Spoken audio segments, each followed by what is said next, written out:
Am raw to the bone. I know, happy hump day. Originally, I said I wasn't going to be here, but I don't know. I'm feeling a little bit tired today, a little bit low in energy, so I decided to stay home. But I'm going to start y'all out with some positive vibes of the day because you know what I say, it's always going to be a good day.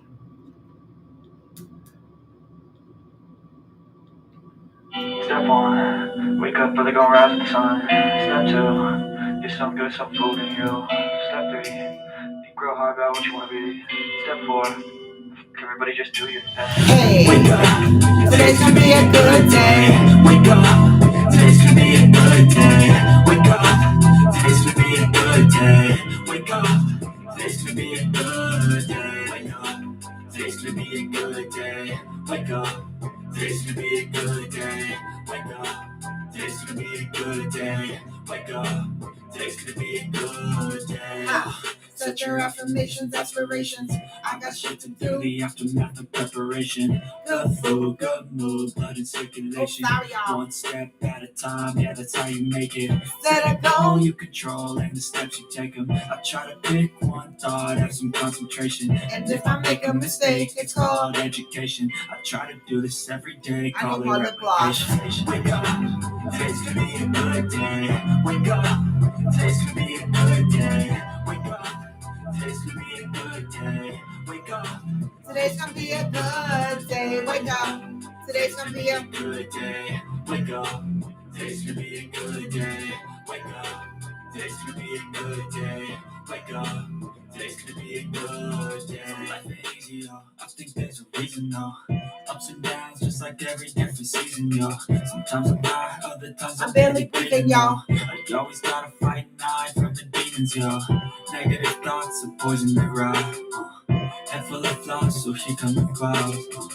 They'll never stop unless I can swap All the bad for the good. in my head when I'm lost. Hey, what? So I'ma fake it till I make it. Positive vibes are overtaken. I got patience. One day at a time, that's how you operate a cadence. A flow, you grow, you show yourself a foundation. Stay away from all the shit that causes Good morning, temptation. I Mother. know that I like to do it cause it's sensation. I live my life in my head like a narration. Don't expect greatness, do my best, man, I'll take it. Hey, Wake up, today's gonna be a good day. Wake up, today's gonna be a good day. hey. Wake up, today's gonna be a good day. Wake up, today's gonna be a good day. Wake up, Today's gonna be a good day. wake up, today's gonna be a good day. Wake up, Today's gonna be a good day. wake up, Today's gonna be a good day.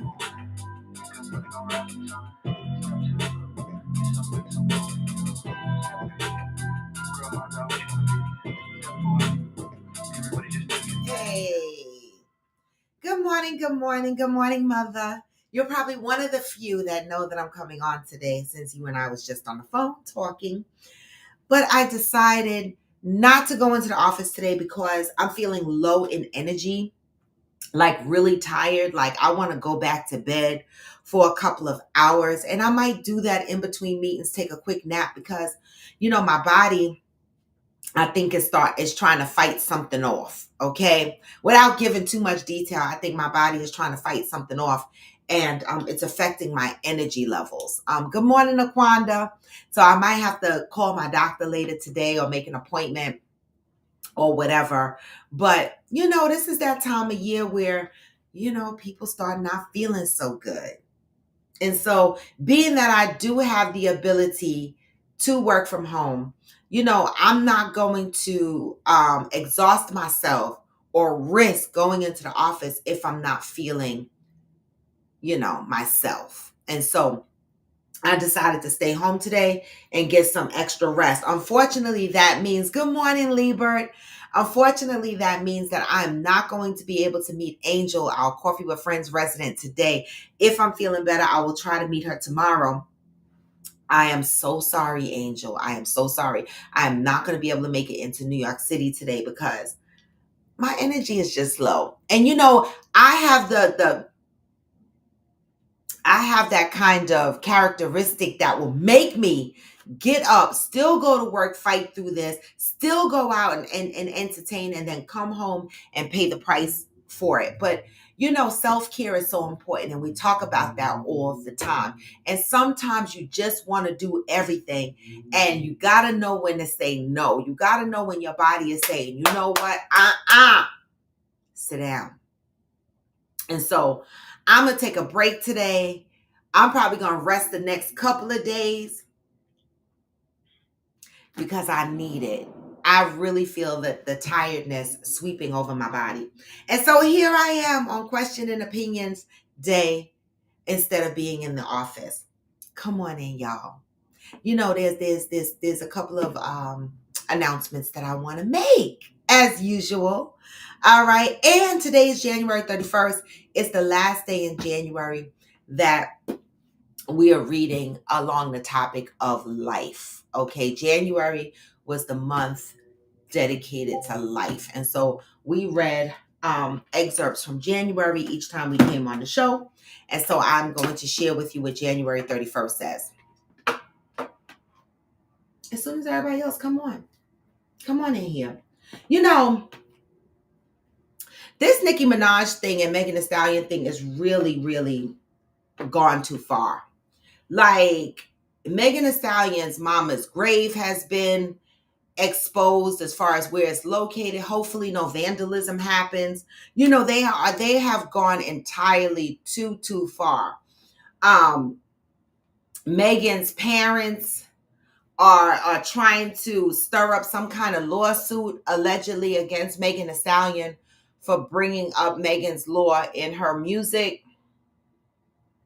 It's a law. Like, we can't talk about laws. And that's not the first song Megan's law was brought up in. He needs to sit the fuck down. I swear I heard that singing song and other that phrase in other songs. Okay. It just is what it is. You should have sued the fucking state that named the law after your daughter. If you had a problem with people calling out your daughter's name, when they named it Megan's Law, did you ask the state to unname it Megan's Law? People make my ass itch. When you gave permission, if you had to give permission for the law to be named Megan's Law, guess what, boo-boo? Sit down. People just trying to sue people over the most ridiculous shit ever. Okay? But above and beyond that, I'm really disappointed in Nicki Minaj. Not that she give a fuck about what I have to say, but I'm disappointed in her because, from the beginning of times when rap was introduced, I'm talking after Sugar Hill Gang and shit like that, right? When rap battles started, right? When people used to battle rap and talk about each other's mamas and stuff like that and walk away. Cool. What happened to battle rap? Like, that used to be a thing where people did and nobody got offended, right? Now, they take it personal. Why is that? Why is that? I don't understand. What's changed, right? People use their music to send messages. That's it. That's all. And I'm very disappointed in Nicki Minaj because even though I'm not really a fan of Nicki, I'm not really a fan of anybody, to be honest. Mary J. Blige, if I had to be a fan, I would be a fan of Mary J. Blige. I would be a fan of Erykah Badu. Those are the kind of people I follow. I'm not a fan in the sense that if you say something bad about Erykah Badu, I don't give a fuck. I'm not trying to fight you over these celebrities and artists that don't know me from a hole in the wall. Okay, I could barely fight for my own self out here in these streets. So I'm not fighting for nobody that I don't know. That's an artist based on some reputation or some information that's floating around, because I never know whether the information is true or false because I don't know these people. I only know what's being reported. But I'm disappointed in Nicki Minaj because She really can't let that shit go. Like, and the way she's responding, in my opinion, because today is opinion, aka assholes day. Okay. In my opinion, Nikki sound crazy. I like his. Now I'm not. I I like Megan Thee Stallion's hiss, right? I do, because I didn't see no lies in it. But I'm disappointed in Nicki Minaj because she's going too far and she's sounding a little bit crazy. And it's just spreading like it's negative. It's icky. Good morning, Hellbilly. And now there's a woman on TikTok who wrote a battle response to Nicki Minaj. And it's just getting yucky. And so now at this point, because in Nicki Minaj's lyrics, Megan Thee Stallion's, I mentioned this a few minutes ago, Mother's Cemetery location has been exposed. Police have gotten involved to ensure that nothing occurs at Megan Thee Stallion's mom's cemetery site. And so this is just very unfortunate. And so we need to do better as a people. I say it all the time. Right, Hillbilly? You know, that's when I loved rap. I loved rap when Sugar Hill Gang was out, Dougie Fresh, those guys, Raheem, those guys. Like, that's when I loved rap. That's when I knew the words. Like, you know, diggy, diggy, diggy, diggy, dog to the diggy. Come on. I knew all the fucking words.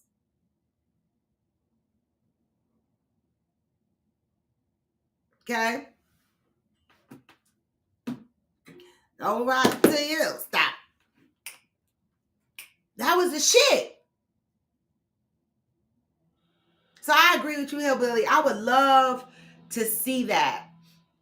Different styles throughout the years, but by the time we get to the most recent years, it's gonna sound like trash. It's gonna go through that mumble rap shit. See, it rap changed. It has changed over the years. It has.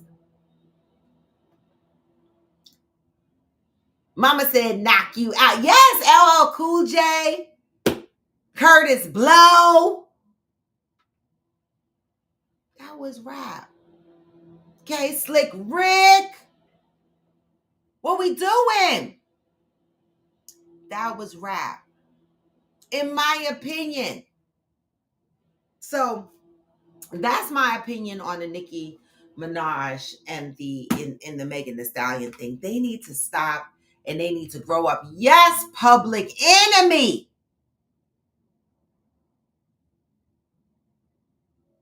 Who down with OPP? You know me. Who's down with OPP? Yeah, you know me.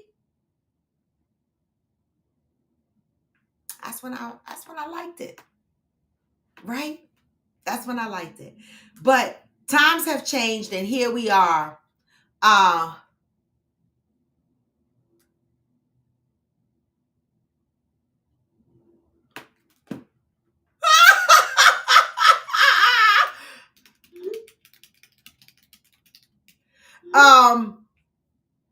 Sorry, y'all. You know, I get distracted.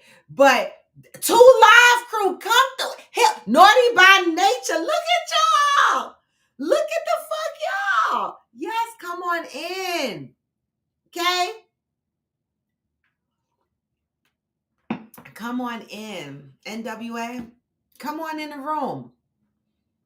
Okay, that's when music mattered. I don't know what's happening today. You know, just when I think that we are doing better, right? Just when I think we are doing better, you know, we slip back into the hands of pettiness. And so that's what's happening.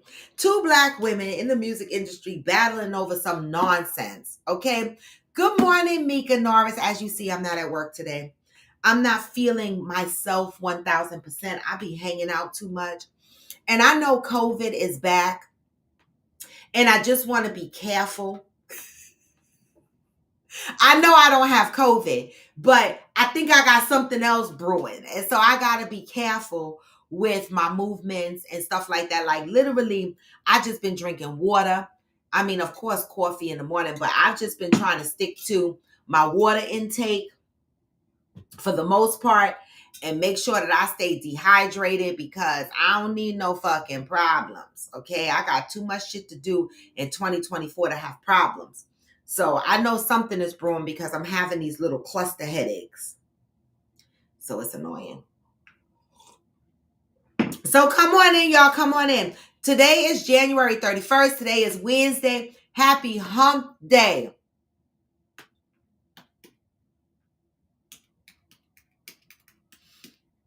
Happy damn hump day. Question and opinions day. No, Aquanda, I don't take multivitamins. I tell y'all that all the time on the show. See, you don't be listening to me. I don't take any vitamins.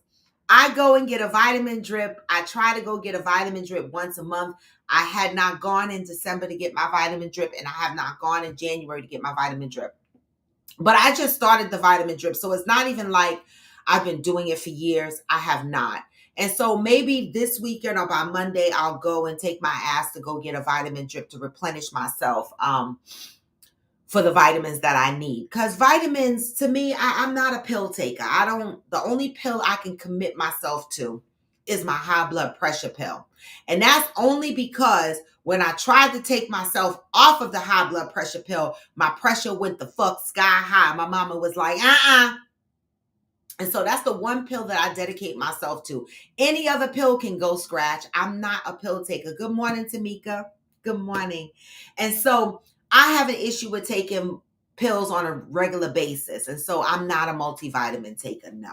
And plus, your body only takes you. People that take vitamins every day. I'm not telling you don't take vitamins because I am not a doctor and I'm not a nutritionalist and none of that. A herbalist, none of that. But in my opinion, because today is opinion and assholes day, taking vitamins every day, your body only consumes what it needs. Most of them vitamins that you're intaking is pissing out during the course of your day. That's why they say if you take vitamins, drink a lot of water because you got to flush your vital organs, okay? And the vitamins just release what they don't need. And so I go for a vitamin drip, let my body soak in everything it needs, piss out the rest, and I'm good. Right? That's it, and that's all. I love it, Hillbilly. Thank you. You know, because I wasn't supposed to be here. But today is January 31st, and it's our last damn day in January.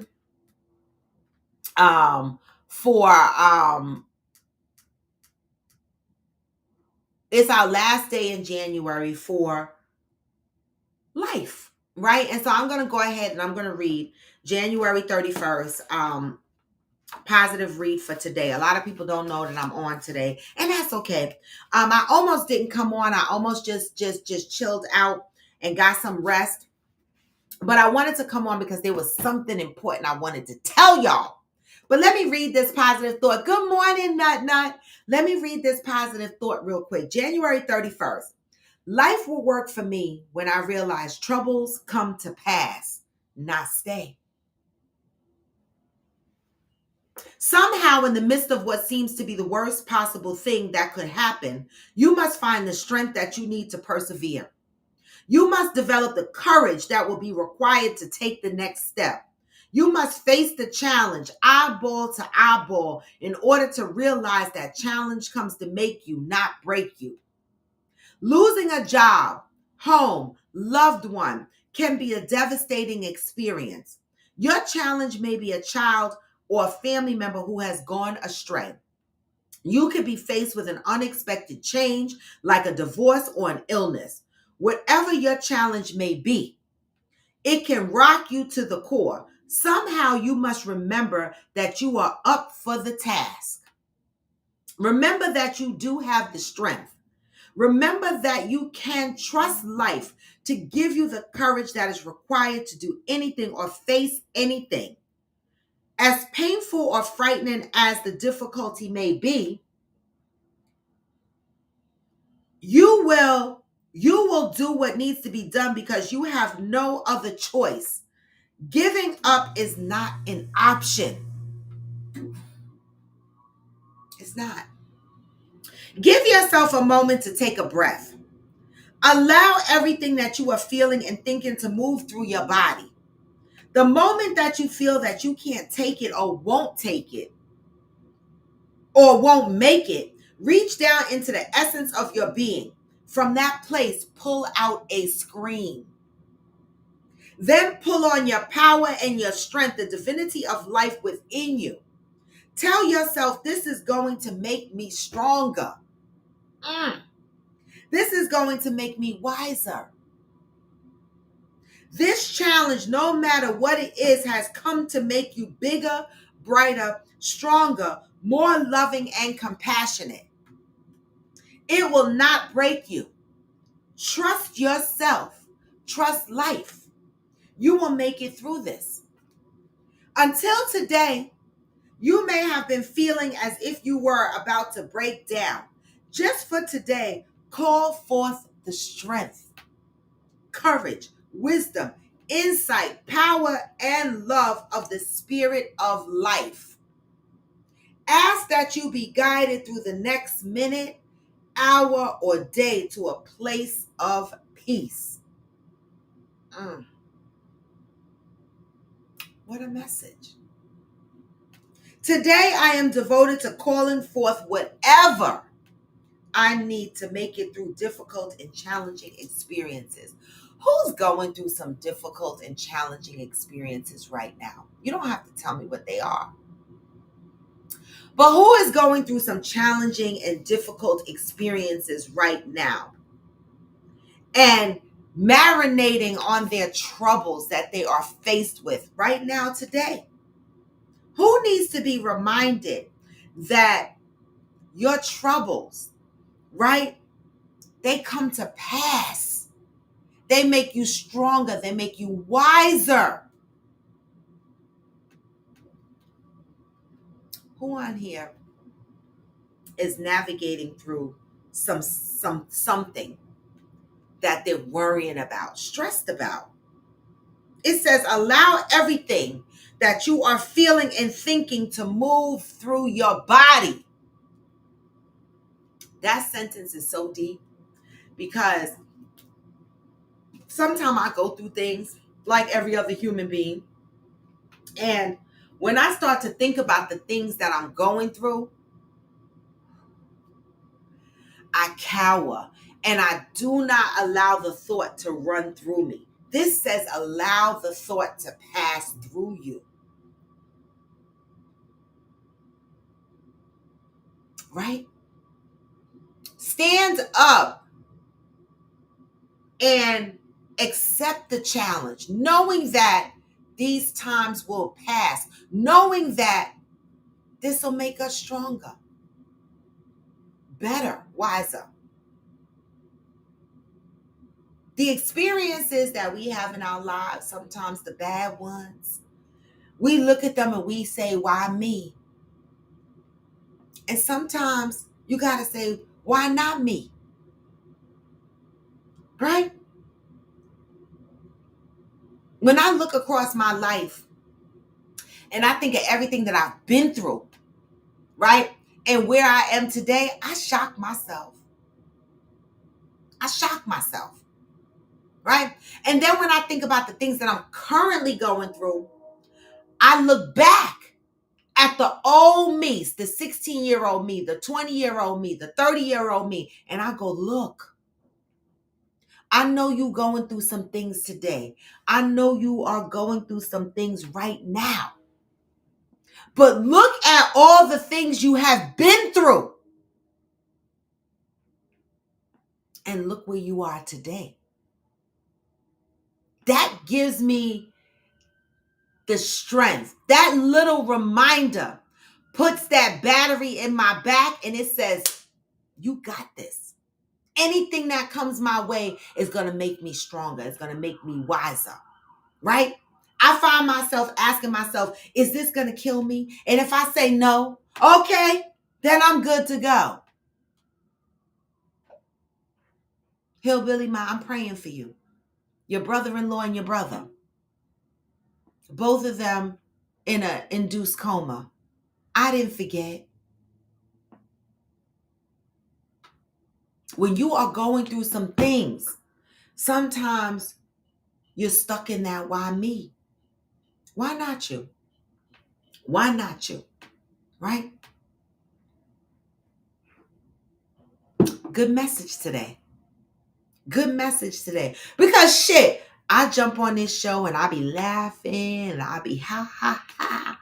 But you know, I got a whole life behind this show.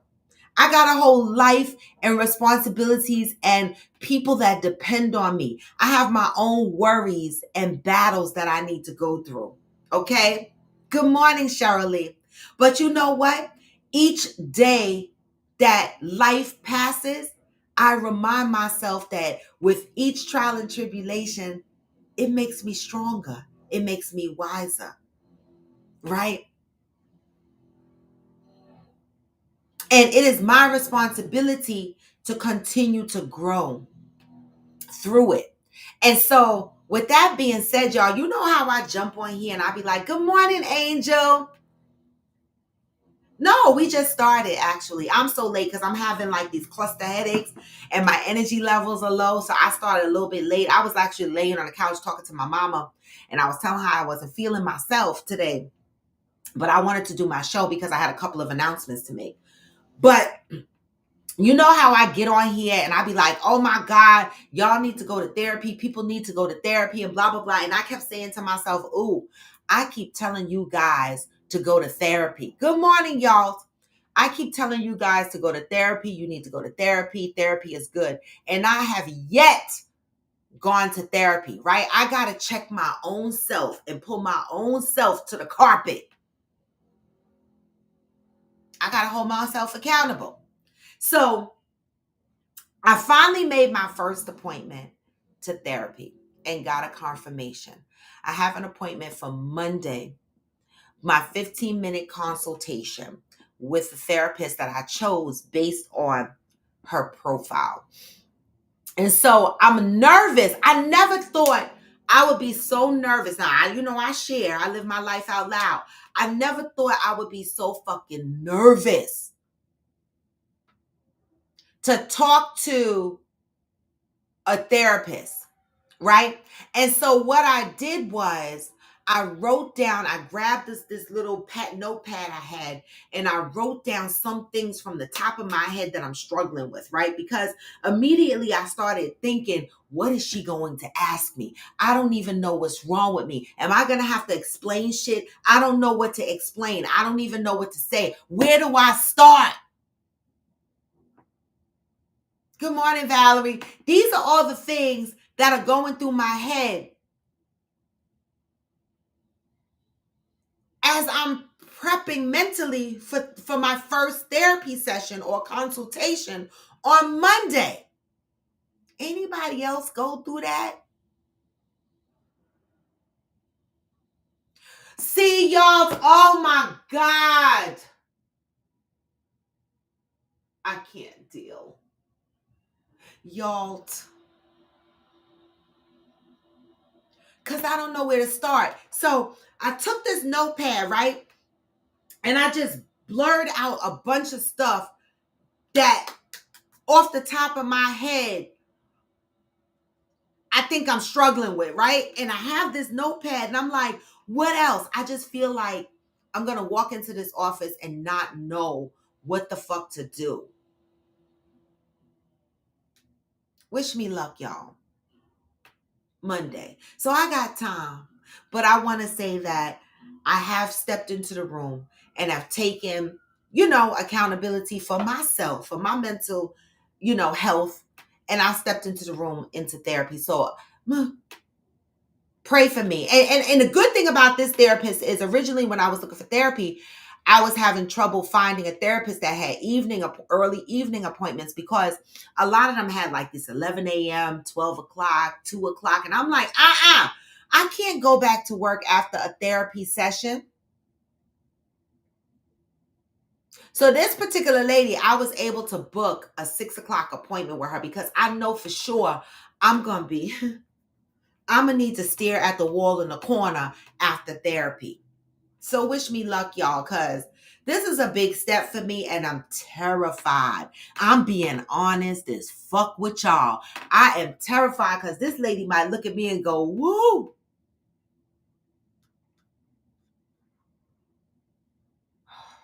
Angel said that's normal. Just commit to being open and honest. A good therapist knows the right questions to ask. You don't have to do anything but show up. Oh, that made me feel better, Angel, because I was thinking I had to be prepared. Like she was going to ask me questions and I ain't going to know how. Because I'm going to be like,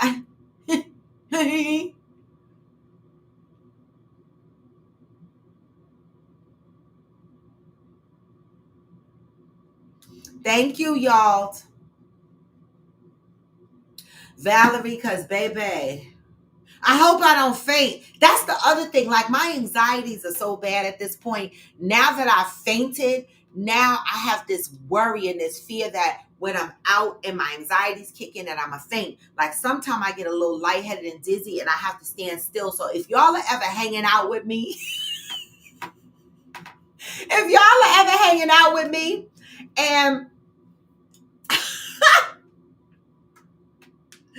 and I get quiet and I look like I'm focusing, let me be. I'm trying to manage my anxieties. And so I'm tired of trying to manage my anxieties. I'm tired of feeling anxious. I'm tired of having these worries. I'm just tired. So I got to figure out what the fuck, how to manage these shits.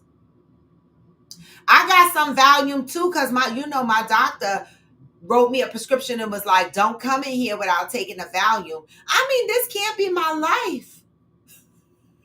I might have to take one before therapy or after.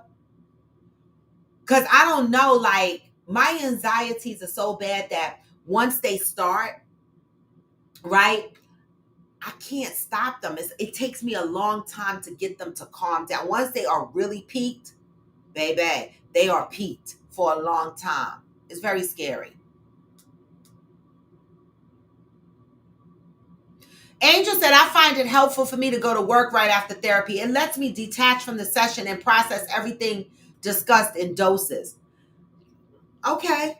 I don't know. See, I don't know. And because, lately my job has been very intense, I don't want to risk coming out of therapy. See, the last memory I have of therapy is when I went to couples therapy and me and my circle fuck hoe ex came out of therapy arguing and fighting, and we wound up going separate ways, right? To go back to the same house where we lived together. That's how angry I was in therapy.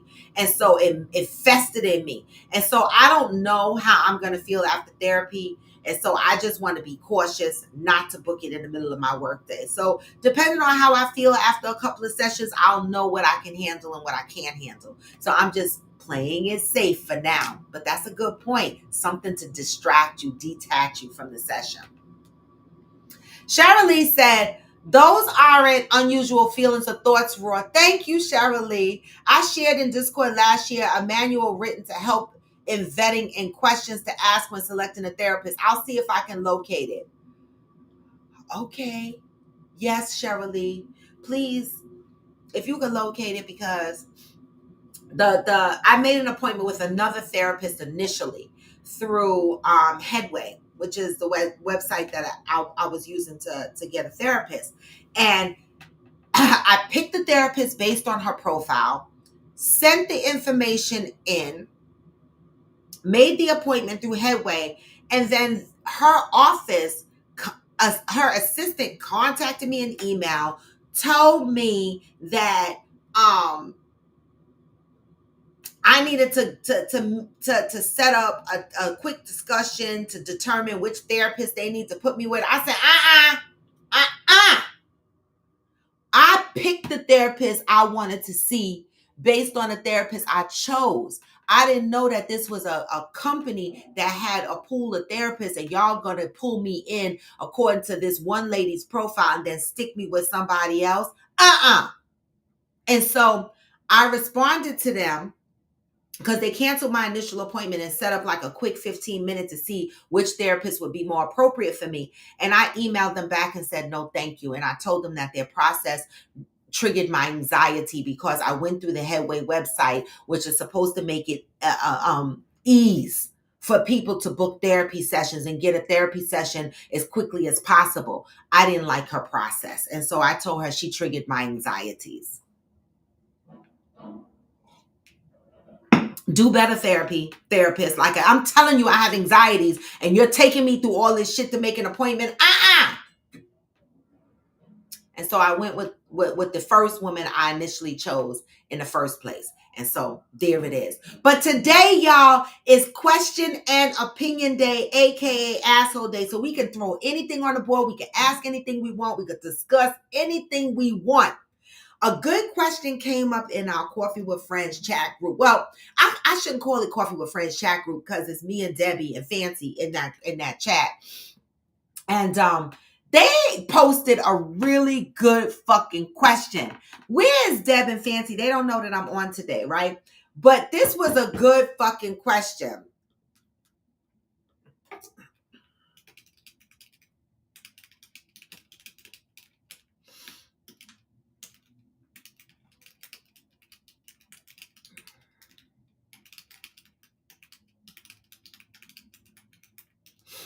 This is a good fucking question. I just pinged them to let them know that I was going to ask it. I got a black therapist, a black woman therapist. Mother, you have lots of volumes. I only got 4 left. I only got 4 left. Okay, not. That makes sense. Oh, you well, y'all, I used to be a secretary. I started out my career as a secretary. And so, yes, I could type without looking at my keyboard. I could type in the dark. I could type. Yeah. Angel said it's good to not discuss anything brought up in couples therapy outside of therapy. It's very helpful to have a neutral party help navigate discussions around topics so big that they require therapy.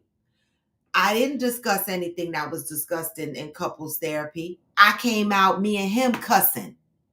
We went to couples therapy and we came out arguing. We didn't mean to. We were arguing from inside the place, leaving, putting our coats on, arguing all the way outside the place. The therapist was like, stop it. It was toxic. Okay, so I know it's not good to talk about therapy outside of therapy, but Angel, that was the reason why we were in therapy. If that makes sense. You know what I'm saying? Like, I'm not going to go to therapy and do therapy right the first time. That was our first therapy session, and we came out like fucking Trojan War. The fuck?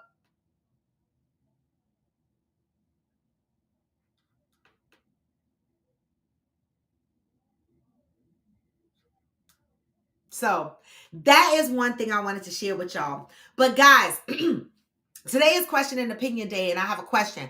But before I get into that question, I want to say this. No pressure, but I did get a call last night that we are getting bookings in for our Punta Cana trip. Bookings are coming in, y'all.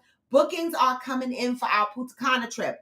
The one thing that I did get an alert on last night from the agent is that Breathless, because I did not contract a slot of rooms, because let me tell you why I didn't do it that way. If I contract 20 rooms or 15 rooms or 10 rooms and only 8 people come, then I get stuck with the cost of the other 2 rooms. And being that this is only my second end of summer soiree, I'm still building up consistency in people going on these trips. So I cannot take the risk of blocking out contractually a set of rooms to ensure that we all get a space, right? So with that being said, is the sooner you put your $50 deposit down, that will ensure you have a room. Okay, $50 per person. Your $50 deposit will ensure you have a room from August 21st to August 25th. Okay, so bookings are coming in. Breathless indicated that And they are showing on their website that they have rooms available, but they normally show how many rooms they have available. They're not showing how many rooms they have available. And that could mean because they have limited amount of rooms. They book really fast. So if you are planning on going on this trip, right? $50 is all you need to secure your room to make sure that you have a spot at this resort. All right. And so bookings are coming in. Every time people book, I get an alert from the travel agent, Avia Banks, to let me know that we got another booking scheduled. All right. So please, guys, if you're interested in going, get the bookings going. And the earlier I know who's going, the better for me, because it gives me time to plan accordingly and to make this event a beautiful experience. All right. So whoever's interested, make sure you put your $50 deposit down. Oh, she told you that too, Deb? Okay, because yeah, I don't want anybody to think I'm pressuring them. So Deb, I am so glad that you came in here with that information, because I don't want anybody to think that I'm lying. All right. She said the rooms book up so fast. She hopes we all get to actually go that want to go. So make sure you put your $50 deposit down. Because when there's no more space, there's no more space, and there's just nothing I could do about that. And I know some people are like, oh, they starting early. They start early. But baby, resorts like Breathless, they plan early. They plan early. Good morning, Smokey. As you can see, I decided not to go to work. And so I didn't want you guys to think I was telling any stories. Deb backed me up. Deb, you booked. Deb is booked. So Deb booked her trip. And so she's one of the people that booked her trip. And so you see what she was told. She was told that the rooms book up fast. So if you are interested in securing your spot, $50 per person deposit. That's all it takes to hold your room. And then you can figure out your budget from there. For me, since I know that I want the swim out room, right? I'm going to just give her, I think I'm just going to give her like $200 as my deposit, and give her $200 a month until my trip is paid for, because I'm paying too, y'all. Okay, I'm paying too. So $50 per person will secure your room. Again, rooms are booking fast at Breathless. And also, low season started August 20th at Breathless. So what does that mean? A lot of people that do not have children are going to be booking to go during low season, because a lot of adults with no children travel during low season for multiple reasons. One, we don't have to worry about kids being all over the airport, not in bunches. There will be some kids, but you know what I'm saying. Kids are back in school for the most part by then. Also, because the stay is cheaper in low season, right? But the activities are the same. $50 per person will secure your room. Rooms are booking fast, okay? So come on, all right? Because in another couple of weeks, I might have a whole list of people that put their $50 per person deposit down. Let's get busy. You don't want to miss it, all right? I'm just saying. Okay. And so that's that. Now,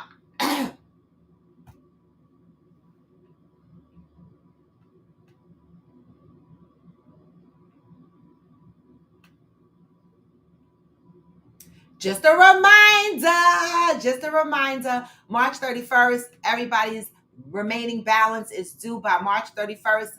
I hope y'all don't do like the typical Black folks and wait till March 31st to send me the $150, because I mean, I have a balance too. Most likely, I'm going to pay my balance this weekend as well. I'm going to pay the balance to Friendsgiving, I believe, and get my name off of Debbie's list. And then I'm going to send my deposit in for the trip, because I didn't do that yet. But I'm going to do my deposit this week. I'm not going to let this week go by. And I'm definitely going, so it don't make a difference. But I'm going to put my deposit down. But I'm getting alerts that deposits are being made. People are going. And so I'm going to grab my roommate, Miss Nakia Monet. Come on with your $50 or whatever you putting down for Cancun. But I need people's money for this. I love y'all. All right. And so those were the announcements I wanted to make. So today is question and opinion day. Question and opinion, aka asshole day. I know, Deb. I was gonna go in the office, but last night, like yesterday, I started to feel low in energy. I had this little cluster headache, and I had a little back pain on my right side. I have that kidney issue ever since the surgery, and so I don't know if I'm tethering upon a UTI. I get UTIs very easy, especially since the surgery, and so you know. I've been drinking a lot of water and sitting still. So I'm just monitoring myself today to see how I'm feeling in the event that I have to call my doctor and have her write me a prescription, because this is my life ever since, the surgery. This is my life. And so I want to just take it easy today. I almost didn't come on the show because I was so sleepy, and I was talking to my mother and I was like, Mother, I'm so low in energy. Like, I literally just want to lay down. I didn't even get on my bike today yet. I was like, literally, I just want to lay down. I do. I want to like literally get back in the bed and go to sleep. And that's not like me. Once I'm up, I'm up. So, question and opinion. Deb and Fancy had a good question yesterday. Deb and Fancy had a good question yesterday.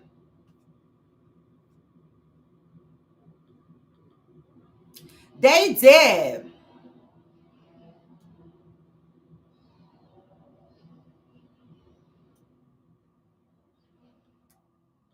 Let me say.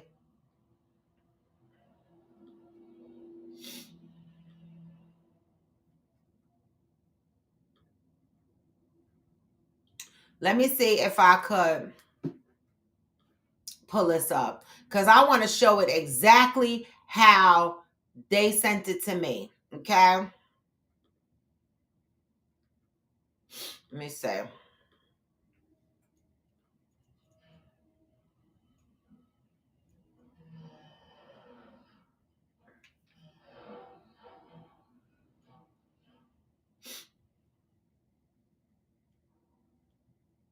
Oh, there it is.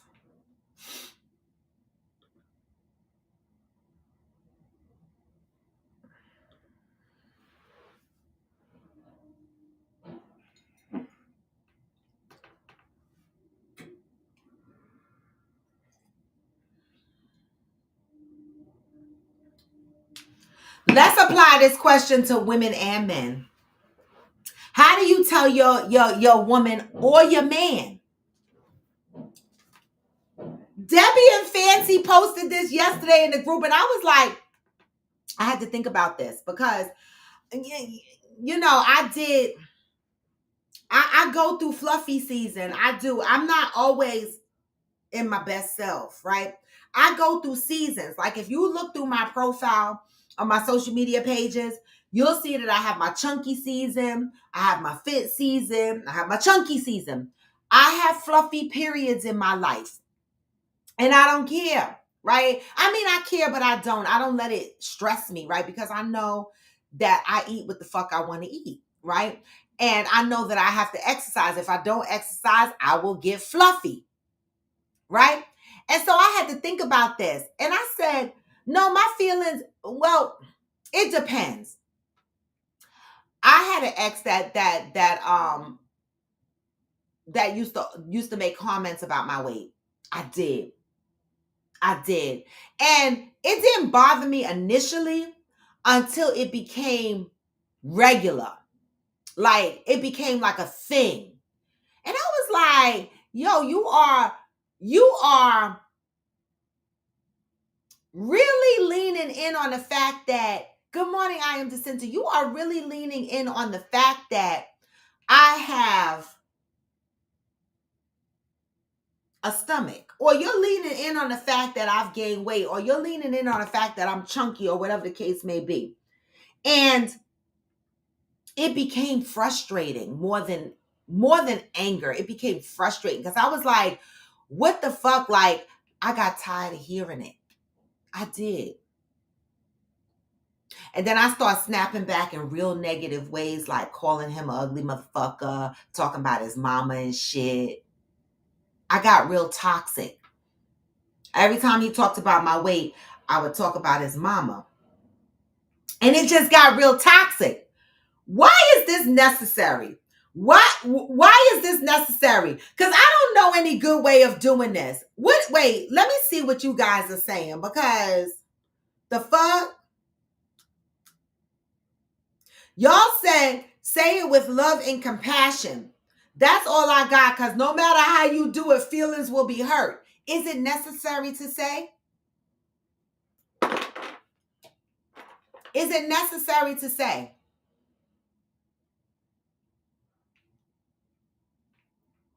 His mama. Well, y'all know I got choked for telling my ex-husband, to tell his mama to suck his meat. So I will come with the mama jokes, because don't mess with me. Don't be talking about I'm fat.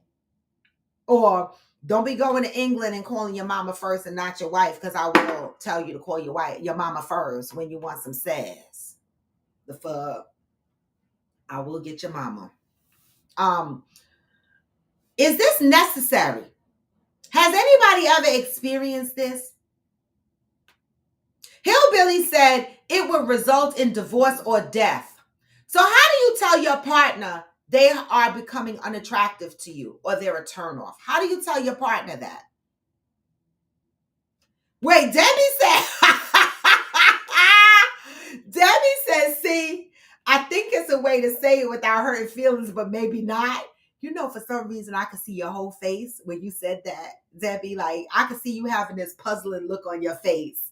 All right. But I don't know. Why is this necessary? Has anybody ever been in a situation where their partner started to become unattractive to them and turned them off? I'm working on myself, Deb. I am. How do you deal with something like this?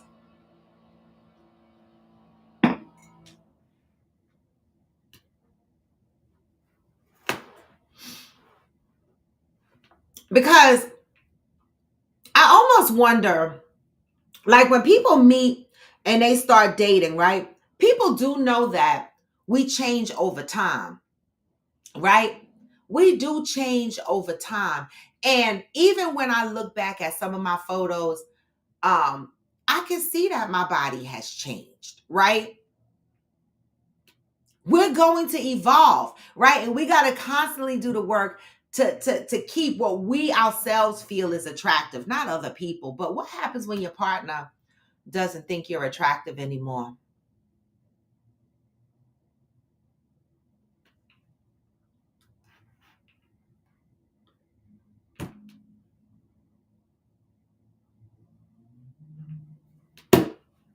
But people, you said her personality, right? Because that didn't get fat or skinny, right? As long as the person is the same. Good morning, Thomas. Okay. That's a good one. You start exercising and gradually ask her to join you over time. That's a good one.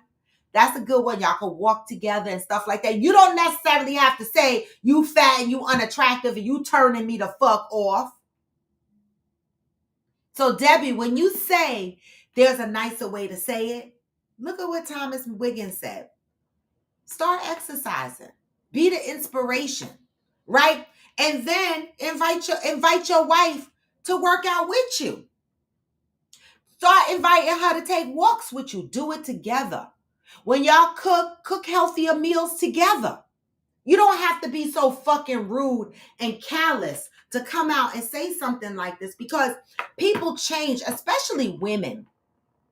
We go through, I remember when I first entered menopause, I blew up like I was like, what is this weight? I swear I had like 20 pounds suck onto me. Y'all can go scroll my profile. You'll see it. Go back and look at my pictures from 2020. I was fluffy. You could see my face was a little rounder. I was a little, media, about 20 pounds at least, right? And it just came on. And I went to the doctor, and the doctor said, took my hormone test and shit like that. My metabolism was running at a creepy, crawly place due to menopause. So sometimes when women gain weight and their physical appearance start to change, they can't help it because it's due to hormonal changes in their body. Grow the fuck up.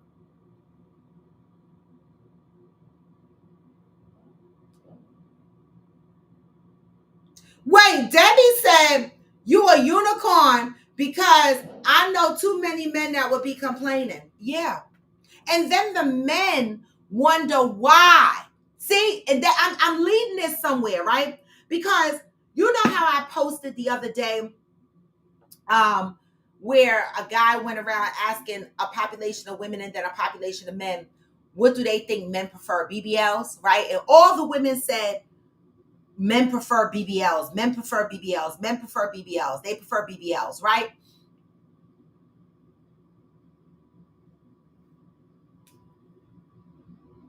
But the men, when they went to ask the men said they prefer natural body. Every man said they prefer natural body. But yet this question comes up. What happens when your woman gains weight? That's a natural body.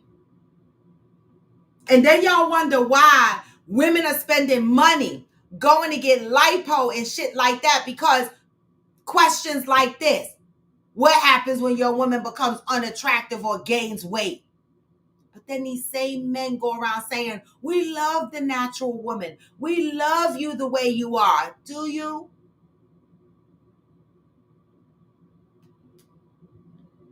Do you?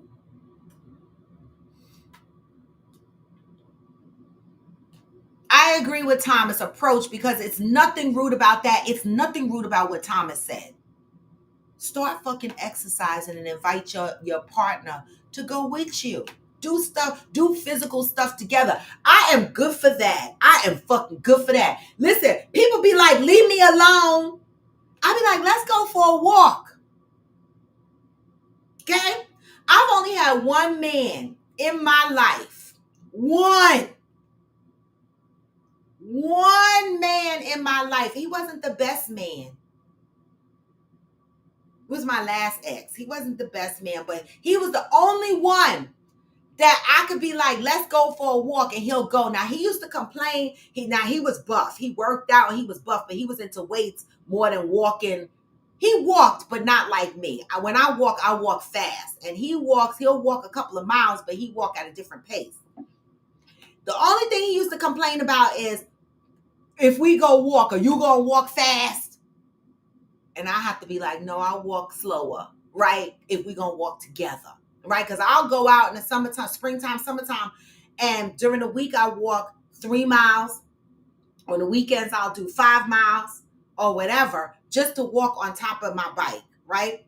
He was the only one that would come out and walk with me. No other partners I had would come out and walk with me, or I'm lying. My Circle X hoe, we used to have a gym in our basement, so we worked out together. But he was the one also complaining when I gained weight. But Thomas, I still think this approach is better, right? Walk with your partner, be an inspiration, do things together that has some kind of physical activity in it. You don't have to be fucking rude and say you're unattractive to me. Because what are you attracted to? Just my physical?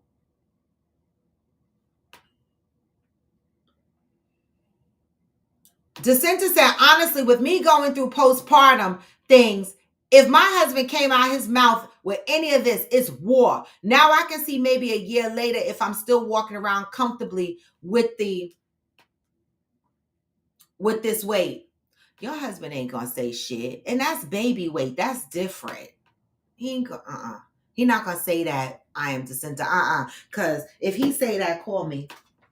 Call me on the phone. Because the fuck?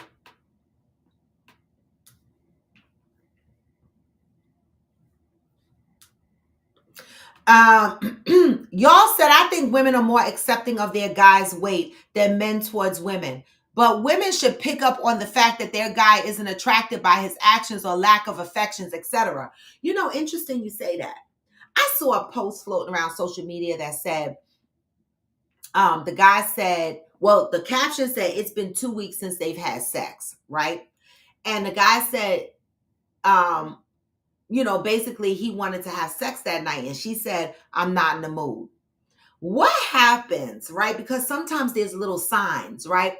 What happens when, like y'all said, in his actions, you can see that it might mean that he's not attracted to you anymore. What do you do when your significant other, it's been 2 weeks, y'all haven't had sex, right? And you as a man or you as a woman go to your significant other and be like, I want to have sex tonight. And 2 weeks has passed and y'all have not had sex. And he or she says, I'm not in the mood. What happens then? What kind of conversation should lead from then? Because they posted this meme and then they said, what would you do? And I sat there in my RAW self. Hey, ghost. In my RAW self, I sat there and I said, if I went to my man after 2 weeks of not having sex, first of all, if I have a man and he's in reach of me, I'm not going 2 weeks without sex. The fuck wrong with you unless somebody got some sickness? I'm not gonna do it. That's a long time. But the meme said 2 weeks has gone by and he wanted to have sex. What if your partner after 2 weeks still didn't want to have sex with you? What would your conversation look like with your partner? And Deb, I agree. Women are so much more accepting. Men, when they go look for their women, they want their women to look a certain way, right? And they're very particular about that. But when women look for men, women like teddy bears, women like muscle men, women like, I don't like my man skinty, like real skinty, That's just me in my opinion. Nothing wrong with skinny men. Nothing wrong with the skinny men. I don't mean it like that. It's just not for me because I'm a lot of woman. Okay. I might be short, but I'm heavy. And I need my man to match that somehow. Like, have some substance to him. All right. So for me, Deb, I agree. Women are more accepting. All right. Women are more accepting than men are. And then men go around saying we like the natural women, but do you? Y'all said me and my ex had an argument about another couple. The guy was a gym rat with muscles and his woman was really overweight. I said, there's no way he's satisfied with her. My ex said, how do you know? Great question. You know what's so funny, y'all? And I'm not trying to be funny. I'm still waiting for the answer of if your partner and you have not had sex in 2 weeks, y'all live together or whatever the fuck, right? Y'all are close by or whatever. Y'all see each other often. Y'all haven't had sex in 2 weeks and you go to your partner and be like, I want to have sex tonight. And they still like, What are you doing? What does a person do in that situation? I want to know. Okay. Now back to y'all. It's funny you should say that, y'all. I know a population of people. I worked with a woman. I remember telling this story on here before, how the woman at my job used to work on a trading floor and her fiance wound up in jail for murder because her ex-husband was in her house when she got home stealing because he was on crack. And she called her fiance who owned a gym down the block. And her fiance came and got into a fight with the guy, and the guy slipped in the bathroom and hit his head on the tub and died. And so her fiance, who was protecting her, ultimately went to jail for murder. And so he owned a gym. He was buff. He was tall. She was short, and she was a little fluffy. And I know somebody recently who met a man who owns a gym, And they're short and they're not necessarily in the gym. So I don't know. I think some gym rats, they don't necessarily need their women to be gym rats. I don't know if I would automatically assume he's not satisfied, because some men like fluffy women. That's a preference for some men. So I don't know. I couldn't judge it out the gate like that. Yes, that's what I'm saying. I am Jacinta. I know a lot of guys who like fluffy women. So I mean, just like there's a lot of women who like fluffy men, right? For me, I don't like skinty men. Like when I say skinty, like my baby daddy. My baby daddy was skinty, and high fucking yellow. My son is skinty. My son is about 170 pounds. But I ain't got to date him. The fuck? Well, we know that goes. Smokey said we shouldn't have to ask for sex, men or women, when in a relationship.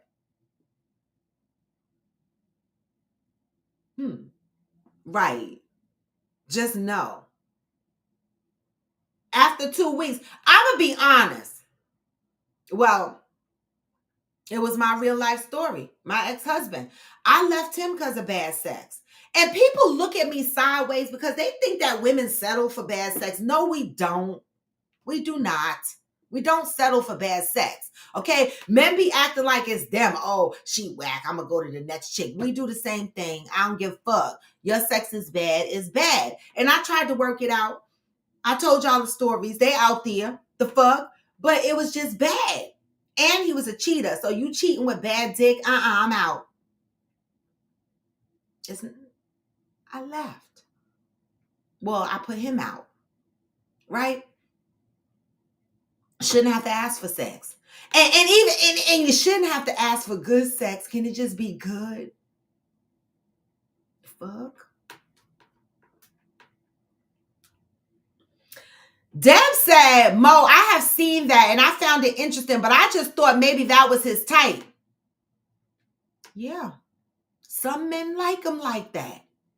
Right? And it's like Ghost says, somebody for everybody, no matter the size. But what happens, the question is not about what's the right size. That's not the question we're asking. The question was, how do you tell your woman or man that they have become unattracted to you because you have gained weight? How do you tell your partner that? That's the question. We're not here debating whether there's an attraction across the board for a variety of people. That's not what we're here to discuss, because we know that to be factual. But we are talking about in your relationship, if your woman got fluffier than you want or unattractive in other ways, how would you express that? And not only to the ladies to your men as well, because some men get unattractive. I'm going to tell y'all how some of y'all men get unattractive. The George Jefferson. Y'all be fucking playing. But see, I'm here to tell you, I'm one of those women that'll be like, I had to tell my ex. I was like, you're not going to fucking do this to me. You're not going to walk around with me growing hair around the side of your head just because I'm shorter than you, and you think because I'm walking next to you that I don't know the bald spot is on top of your head. Motherfucker, when you sit down, I can see the bald spot. I don't have to see it when I'm walking. I know it's the fuck there. Shave it off. My opinion.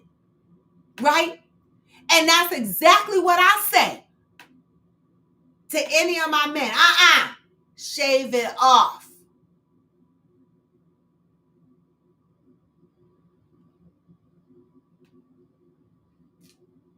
I'm going to let you know. That's some ways men becoming attractive. I literally saw a guy when I was getting my locks redid. I saw a guy sitting in a chair getting a haircut and literally shaved up this George Jefferson shit. I'm like, shave the shit. Shave it. Valerie said, shit that becomes a turn off, not getting no sex from your partner. I'ma leave. I'm going to leave unless you got a prostate issue. I'm leaving. And that's my honest. I like sex. And I'm not getting younger, and I'm trying to extend my sex life as long as I can.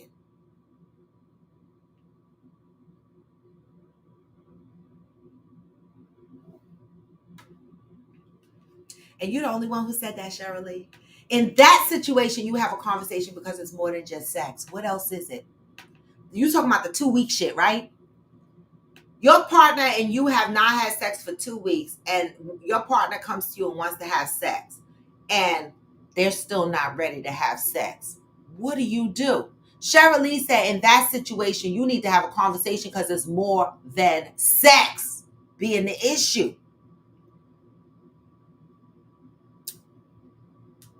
He went to prison, I am dissenter, because the guy died, right? And there's no witnesses to say whether it was truly self-defense or not. It was a big fucking deal. Her neighbor was a witness but didn't testify. You know, in the hood, people don't like talking.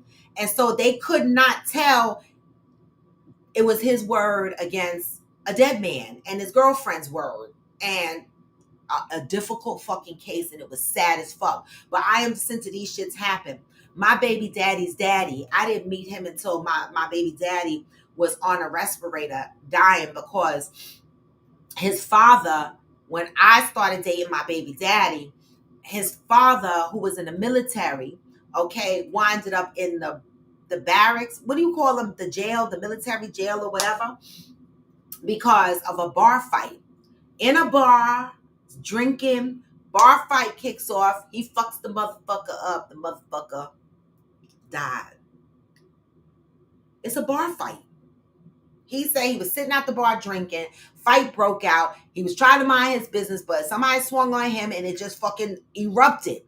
And military folks in there got to a big old sprawl. The guy he was fighting, and I didn't get to meet him until many, many years later because he was in the military jail. The brig. Yeah.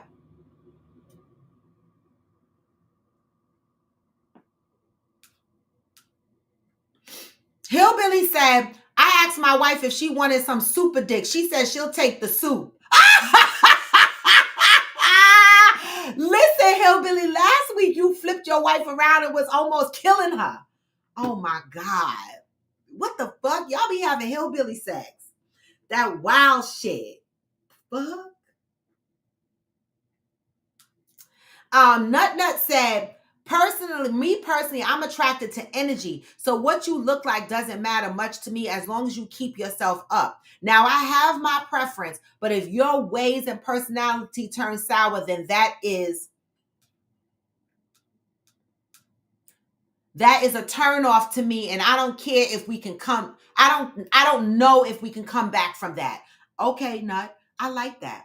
You're going more with the personality than the physical appearance, because we as women know how hard it is to keep up our appearances, our physical stature. We know that it's a lot of work, especially when we're going through hormonal changes, we're getting older and stuff like that. Men can stop drinking soda for 2 weeks and lose 50 pounds. Women could stop drinking soda, stop eating meat, cut out all the carbs, and we'd be like, oh, we lost 2 pounds. It's rough. Y'all said, my thinking was that he is healthy and fit. How could he be okay with his partner being the opposite in terms of physical discipline? There are some like that. Let me ask you this. I know a guy who used to be obese. He followed me on my timeline. He a big buff in the gym now, right? Follows me on my timeline. Okay, he is married. His wife is fluffy. He used to be fluffy. Right? He's been in the gym for a few years and he's slimmed down, got his muscle mass up. He's still a stocky dude, but he's muscular now, right? And his wife is fluffy, and every now and again you'll see him working out with his wife. Sometimes these men wasn't always like how we see them, right? I know this guy, so I knew his history from before, and that he was fluffy before. Okay. And so sometimes these muscle builders, these workout buffs, these physical trainers, they might have had a fluffy past. right? And maybe their preference is still a fluffy woman, even though they choose to work out, right?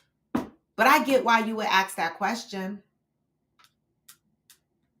Cheryl Lee said, maybe that means that your preference, that's your preference, but it had to have been something else that got your attention from your son's dad. Well, I was young, right? I mean, I can't really, I'm a whole ass adult now. I started dating my baby daddy at 13. I don't know what the fuck I was thinking. He drove a car. He was 4 years older than me. He was light skinned. He had a fucking afro. That's it. That was it, and I was all, ooh, look at this light-skinned older man that drives. He likes me. Somebody should have called the cops. What were we doing? He was 4 years older than me. He was 17. I met him because I used to go to the elementary school after junior high school. I used to walk over to the elementary school, okay, to either pick up my brother or something like that. And he was there. Nito was there picking up his sister. That's how I met him. Okay? He was 4 years older than me. He was 17 years old. I was 13, the po-po. That was my baby daddy. So I didn't know nothing about qualities and shit like that. He was light-skinned with an afro and drove. And well known in Laurelton. And that was enough for me as a 13-year-old. I was like, yes, I love him. I love him. That was it, and that was all. Right? And anybody that joins my podcast that's from Queens, that knows me, that knows my baby daddy, they'll tell you, he was popular in Little Laurelton. All right? And that's all that mattered to a 13-year-old girl at that time. All right? See, Thomas, Mr. Wiggins said, I love fluffy women. The fupa and fiber are the thing for me. See? Okay? I don't have a fupa. Is the fiber this? Because I got this. Is the fiber that? Because what the fuck is a fiber? The fupa I don't have. The fupa is the lower stomach that hang over your cootie cat. What is the fiber? That's the oblique on the side, because I got that. I got a handle. I got old shit handles on each side. Okay. No, that's fine, y'all. Oh, you asking too, y'all, right? What the fuck is a fiber? Oh, fat at the back area. Fat at the back area. Like down here or up here? Oh my God, y'all are crazy. So, okay. I mean, all right, I like it. I just said this to Nakia the other day. I said men like stomachs, right? They don't give a fuck. We got it all twisted. Men like stomachs. They do. You heard what Thomas said. He liked the fupa and the fiber.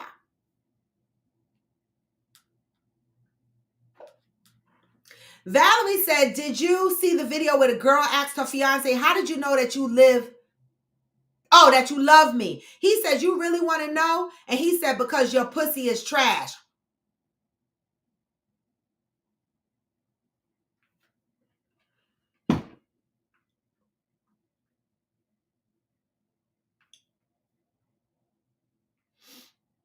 Hey, Miss Jackson.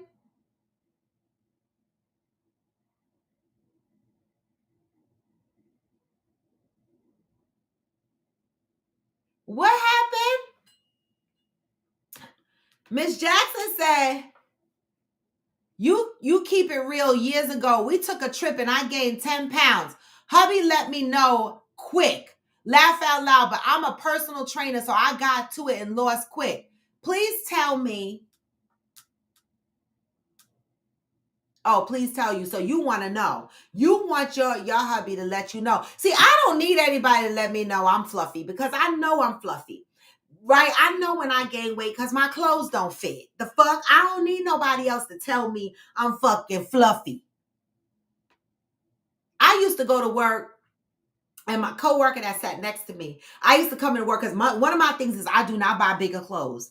I will wear the same clothes I have. If my pants do not button, I will wear them unbuttoned, because I refuse to buy a bigger size.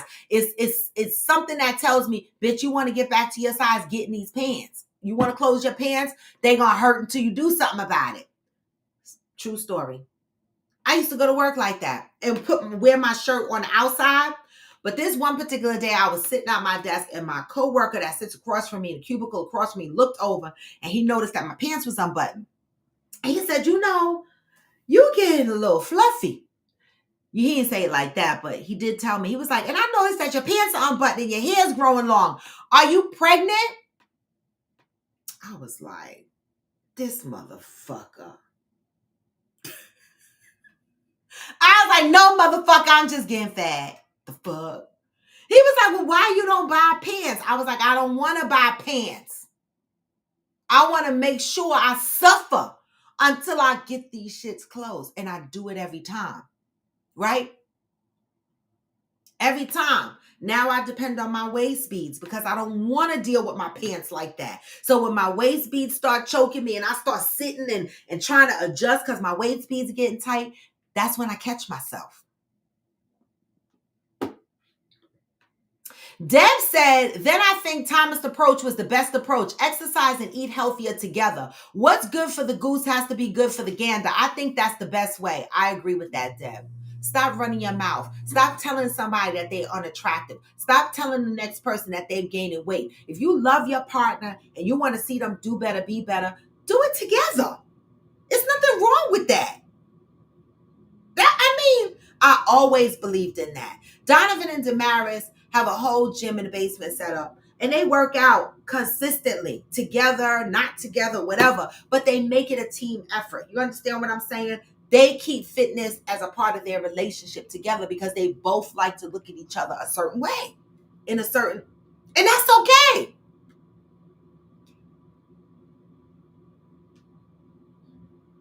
Oh, that's how you would say it goes? You've been eating a bit, huh? You started to let yourself go. My ex used to be like, this is how his subliminal messages used to be. Now that you said that.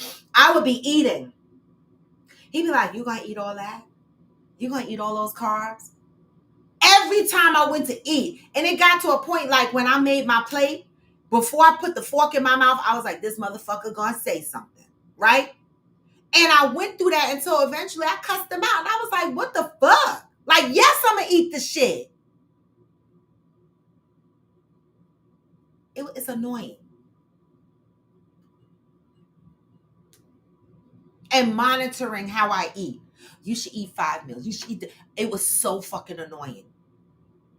That's why I am adamant about the way my health, my fitness routine and everything is. Because I tell people all the time, I eat what the fuck I want to eat. Don't talk about what I eat. I eat what I want to eat and I work out. But I eat what the fuck I want to eat. Okay, period. Y'all said exactly, we got a match. That's why the gym guy wasn't satisfied, but I rest my case. You know what, y'all? That might have been his preference. Valerie said, right, I'm miserable if I'm in a relationship and not getting no sex. I'm not staying. I'm not staying unless he has a prostate issue, a medical issue of some sort. His medication is fucking with him. Those are reasons I would stay. If it's beyond his control, but if it's for some other bullshit, blah, la, la. See you later. Catch me when my libido is gone, okay? Come back to me when I don't want no sex.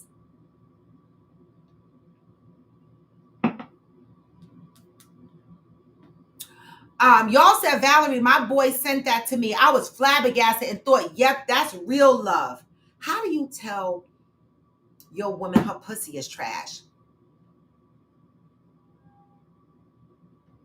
How do you do that? Well, I was thinking the same thing, Deb. I was thinking that them subliminal messages gonna get you cut. Val, you leaving too? This don't make no sense. Remember when women used to stay, right? And the men used to leave because of no sex. But these women today are like, we want sex. We want to be fucksing.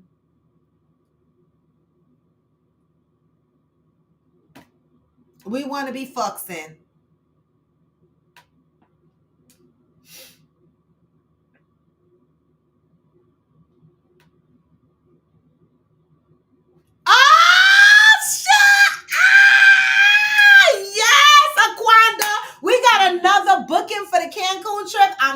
y'all. Listen, for all those that came in after my Cancun announcement, I'm just going to take a break real quick because Debbie was told by the travel agent, just like I was told last night by the travel agent, that the rooms are going quick. If you want to be a part of our trip, end of summer soiree, August 21st to August 25th, put your $50 deposit down, okay? Because $50 is what it takes to hold your room. Once these rooms are booked up and there's no more space between August 21st and August 25th, you will not be able to participate in our end of summer soiree. So dig up your $50. All right. Dig up your $50.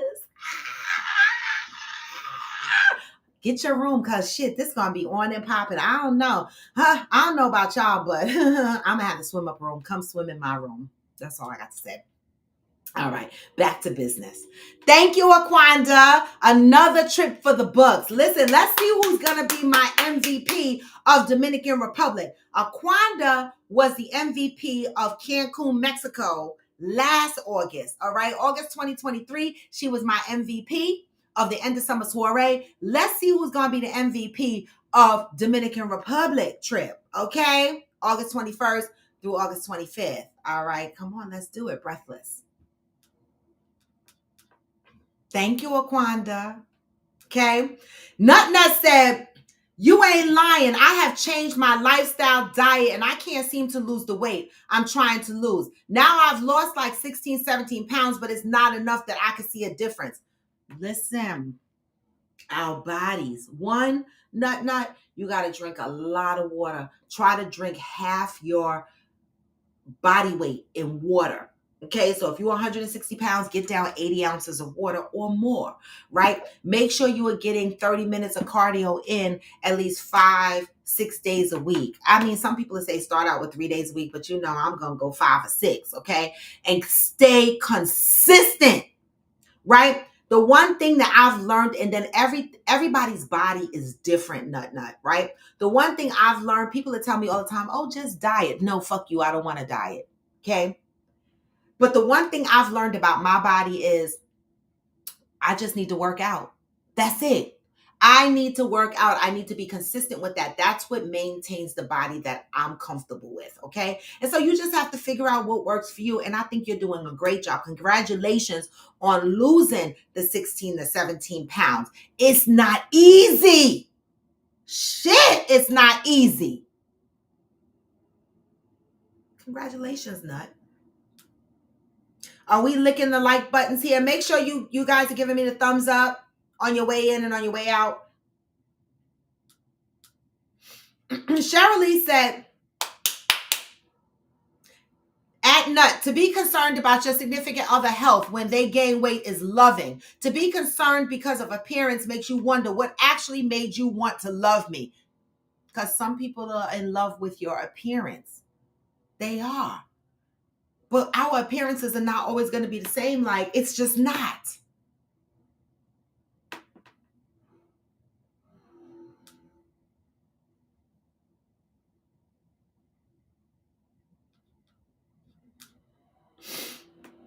Y'all said, oh my God, I remember I was treating myself to lunch and the male waiter came back and damn woman, you going to eat all this yourself? I said, let me get the check. You see what I'm saying? People need to mind their fucking business, because sometimes I'll go to a restaurant and I'll order multiple things because that's what I want to do it. I want to taste. Like, I have friends that just order a couple of entrees from the menu and our table will look crazy, but we just want to taste the different things, you know? I'd have left too. Valerie said at Thomas, yes, there's no coming back from his response. It's all over Instagram. Her pussy is trash.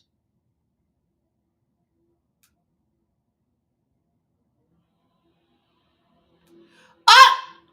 Now, Ghost, I'm up. Now,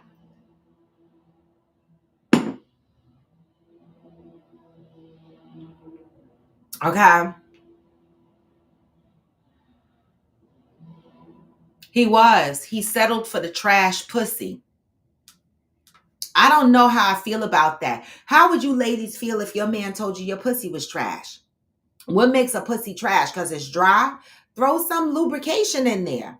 Like, what's trash pussy? I don't understand what trash pussy is.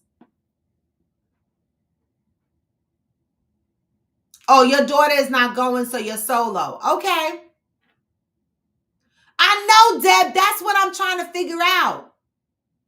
Is that really a thing? I don't know. Now, Smokey said the last girl I was with pulled that no sex shit with me for almost 6 months. And I thought it was because of her previous surgery. But I found out she was mad at something I did. So she suffered herself? I'm going to be mad and still get the dick. I'm going to be mad, still get the dick. And we still got to work out our issues, but I'm not going to suffer myself for 6 months if I got a whole man.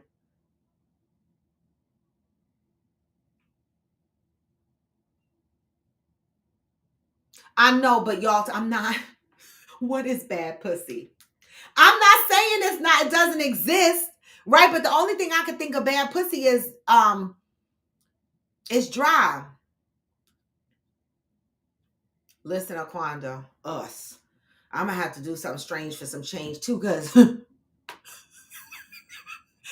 gonna have to do something strange for some change. I don't know what the fuck it is, but I got like 6-7 trips booked this year, and I'm like, wait, what? Even outside of coffee with friends, because think about it. I still got my personal travels to do. Like, I got to pop up in Florida once or twice between spring, summer, right? Then I'm doing 45 with Fancy K, right? And Debbie is dragging me somewhere. I don't know, but we'll figure it out.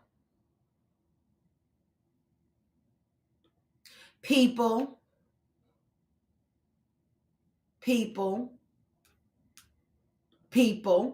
Valerie said, Brian, that makes me mad in a relationship. Don't hold back on sex. Using sex as a weapon is not cool at all.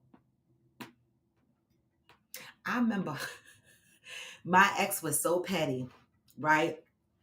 That's why I'd be like, I know, forgive me. But that's why I have said fuck Allah a couple of times. God, you know my heart, and I don't mean it, but it came out a couple of times because when he used to get mad at me, right? And I'm a sexual person.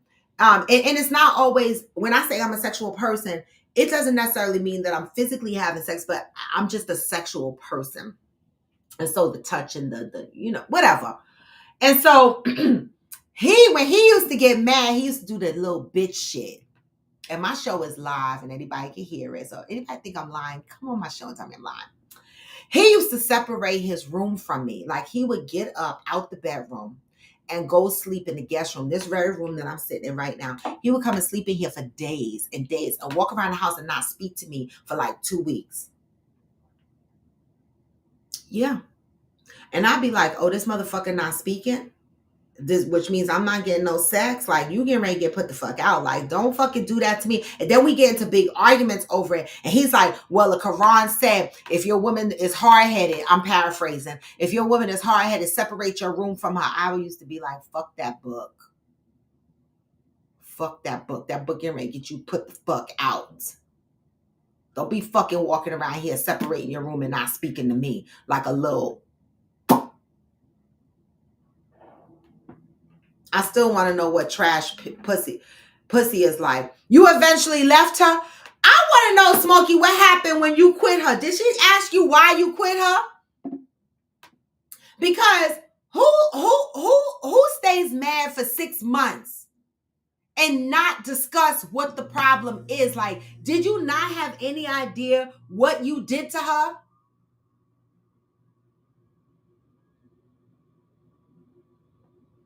Like, what did you do? Y'all were living in the same. Oh, hell the fuck no. I don't even know how people live in the same house and go 6 months without sex. Listen, when I was in the house with my husband, and this might turn a lot of men off, and I'm okay with that because I live my life out loud and I'm telling the truth. When I was with my husband and sex was bad, I looked him in his face and I said, you need to move because I'm about to go outside and cheat because sex is trash here. Okay? I looked him and I told him I was going. And my girlfriend, as my witness, she said to me, because I called her on the phone and I told him that. Okay? And she said, bitch, we're gonna die. She said, how the fuck you tell your husband you're gonna cheat on him? I said, why not? Why not? He cheating on me and he got trash dick. And I keep complaining and nothing is changing. So what do you want me to do? I'm not going to wait until he moves, until I get a divorce, until I do all of this shit. I'm not going to do that. No. And I was very honest with him about it. He thought I was fucking crazy. But I was like, I don't want you to find out that I did something and you not know. So I'm being upfront. I was in my late 20s, very early 30s, maybe like 30, 31. And that was when I had an orgasm playing with myself and I realized, I've been doing this wrong. I don't know. I've been doing this wrong because I ain't feel nothing like that. Like when I touched myself, you ain't never made me feel like that. I got to go outside. And some men might think that I was wrong for that, but no, I was honest with him and I let him know. And because he was a cheater with trash dick, what was there to work out? Nothing.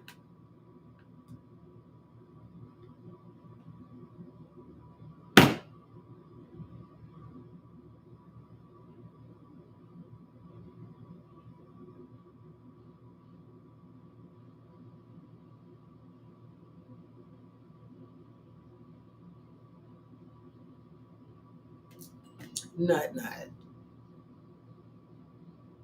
But no walls wouldn't affect the lesbian community, right? The LGBTQ, well, a lesbian or bisexual. If women are sleeping with women, well, how would no walls affect you? Your tongue don't care if there's walls.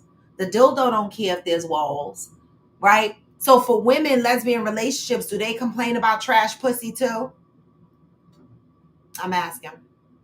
Y'all said, I think us women need to realize that all of us don't have good vagina like all men don't have good peen. It's true. I just want to hear somebody describe what bad pussy is. You're right, though. Deb said it's amazing here. I'm fucking dead. I know it's right, y'all. I know that the fuck right. And Aquanda, and you right. And you right. One man's trash pussy is another man's treasure. And you are so right. And you are so right. You are. You are so damn right. Thank you, Cheryl, for the questions for therapy. I know.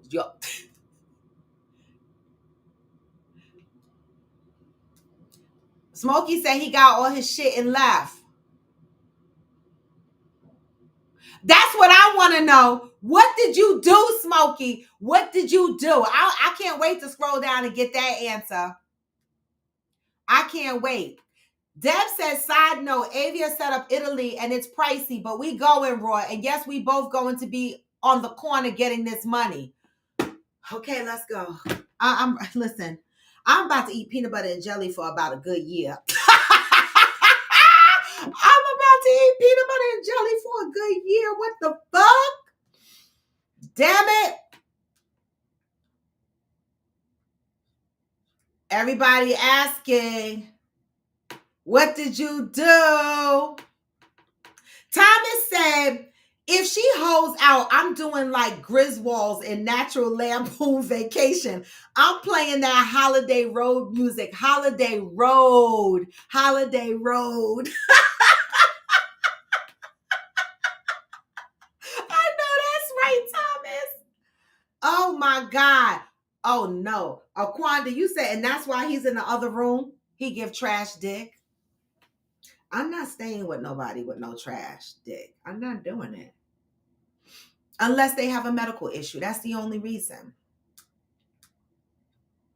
Nut said, I don't know why you feel like that. Yes, trash pushy gets complained and left where it is, where it's at, and that matters. And that matters. Okay. Because this is what I want to know. You have no idea. Ooh, she get ready to call you a fat face on lie, Smokey. Smokey, not right, Deb. Not a fat face on lie. Smokey, how did you learn she was mad at you? What was discussed if that's not too personal? Because you know this show is about it. Come on. This show is about it. Once you put it out there, people like Debbie and Mo, aka y'all, they are not gonna let the shit go. They not. They want to know what you did. You had to ask her what you did. And she must have said something. Because 6 months? Nope. The men ain't answering what's trash vagina. They're not answering. Right? Exactly. Look at the men. They won't say what bad vagina is. This is a safe place. Plus, it's asshole day. See, they don't. Listen, we got to remind them that today is asshole day. Y'all don't have to worry. Just say what you feel. That's what today is. Say what the fuck you feel. No. We said the men won't say. We know you said nut, but the men won't say what bad vagina is. I want to hear what the fuck the men got to say about bad vagina.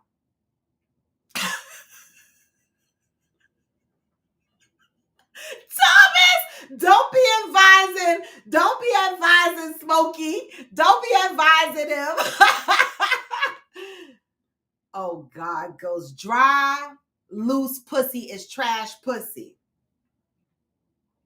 Damn. Well, I'm just saying. I mean, you know. Exactly, y'all. Thank you, y'all, because Nut is a woman. We looking for men, but Ghost just responded. Respectfully, Peanut, we want biological men to answer. Right, because Nut is letting us know what bad pussy is, and these men are scared to say. But thank you, Ghost. So you and Nut agree that, well, Nut didn't say dry. She said long, loose, no wall pussy. And Ghost said dry, loose pussy. All right, so similar. Now we know what bad pussy is. Damn it, y'all get on my damn nerves. Okay.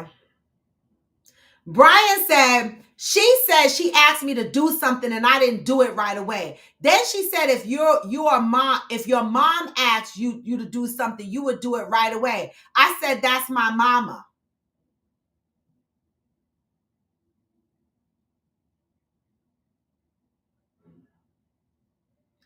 Oh. Yup, Deb. That's what it was. She said, go get some booty from your mama. She did the same thing I did to my husband. But I didn't hold out on sex. I went out and got me some. Fuck that.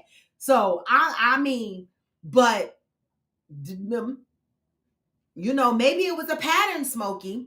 Maybe she asked you a few times to do something for her and you didn't do it. But she see how you jump and run hoops for your mama. Now, in all honesty, you should run hoops for your mama. You should do stuff for your mama because I still do stuff for mine.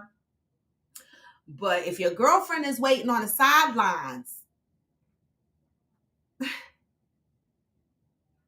you know, that's a tough one. Especially if you are dating her to make her your wife in the future. You got to move away and start making her priority, right? So I don't know. I need more meat around that one. I could see that becoming sticky. But yep, Deb, basically she was like, you ain't getting the booty. Go get it from your mama. Where's Chalk? Corey Robert. Oh, okay. That's another one. Trash pussy. Hey, Chalk. Welcome to the podcast. AKA Corey Roberts. What do you want us to call you? Chalk or Corey? What is it? So Chalk said, another mob member. Y'all know, men on bikes, that motorcycle club. Mm-hmm. Smelly. Well, Smelly is a bad pussy. Now, I'm going to agree with that. Now, everybody that has a pussy know that we as women have to make sure that our hygiene is right. But there are times when you can smell your own joint and you know that you need to wash it up, clean it the fuck up, right? Now, any woman on here that says they ain't never smelled their cootie cat is a motherfucking liar. Because if you're bleeding, you smell it. Okay? And on your last couple of days of your period, it stink. The fuck? And if you're not washing your cootie cat right, or you're washing it and sticking soap up your cootie cat, you will get back BV. Okay? So smelly pussy is not good. But most times I feel like I should smell my pussy. I should be able to smell my shit first before somebody else smell it. So ladies, get it together, because we got another man in here. So far we got trash pussy is long, stretched out pussy, no walls, and dry and smelly. Okay, those are all good reasons and definitions for bad pussy.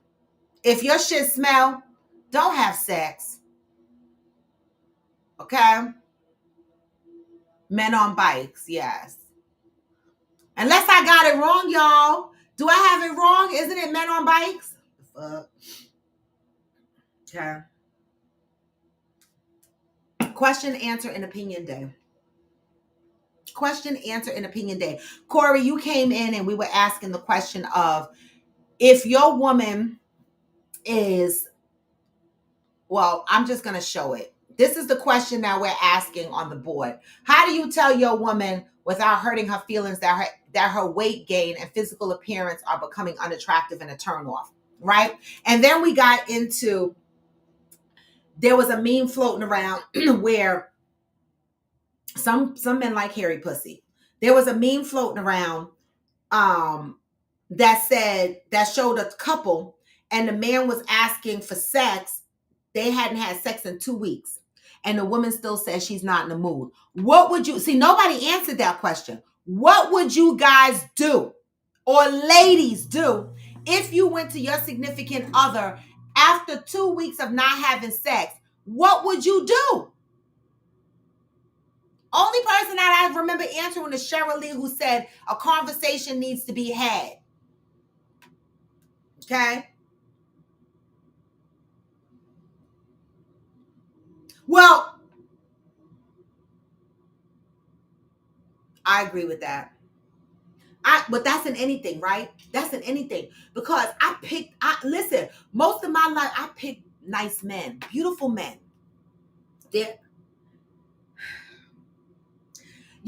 Sex be good, because I like sex. And so I got to have a partner that gives good sex, right? And the sex be slamming. But as soon as their personality gets ugly as fuck, I be like, I don't want that deep. But I'm not one to keep you around. I'm not the type of woman that's going to be in a relationship and keep you around and knowing I don't want to have sex with you. Once I get to that point where the sex is off the table, so are you. Because I cannot do it. I agree with this. Personality can affect that coochie and that dicky. Well, Ghost, that's what the fuck I did. Get some other coochie until she in the mood. Get some other dick until he move out. The fuck? I'm delivered, but that was my story in my early 30s. But I never lied about it.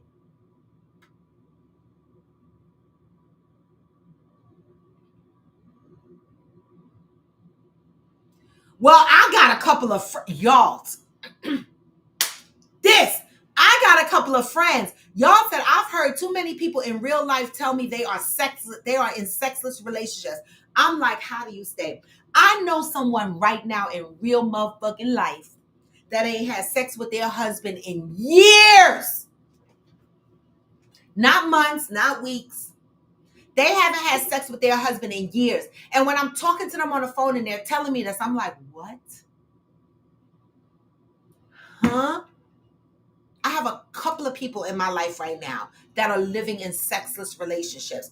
It's not bad for one particular couple. Well, it's not bad for one of my friends, because they have lost, it doesn't matter whether it's a he or she, I'm not even giving that away. They have lost all their sexual libido at this point. They're not in the mood for sex, period. So, okay, I understand that. The other situation is they still want to have sex, but their significant other has completely lost their libido or whatever. And so they just haven't had sex in years. So in both situations, one of the partners in a relationship is suffering, but they still together. Because you know why? In some cases, not in both cases, in one case, I was told that they stay to keep the family intact. And I'm like, mm-mm. I'm not staying and looking around at you and sleeping in separate rooms and just cohabitating. I'm not doing that, okay? And going without sex.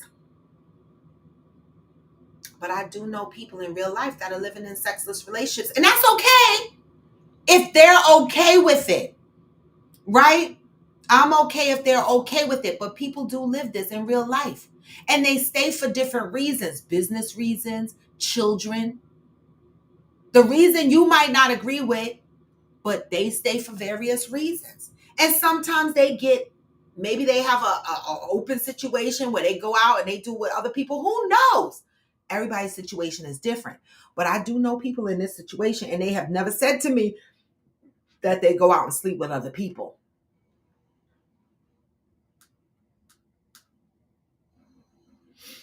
Ghost said she ain't had sex with him in years, but another woman has. Smokey said, then she gave me this ultimatum list. I was done. The list consisted of things she wanted me to change for her to be her perfect man. I told her, you have known me for years. Don't try and change who I am.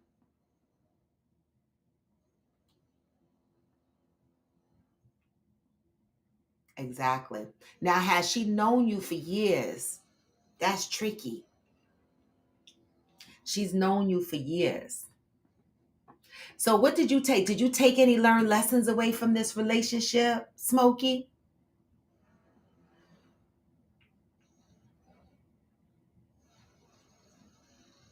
What Thomas say?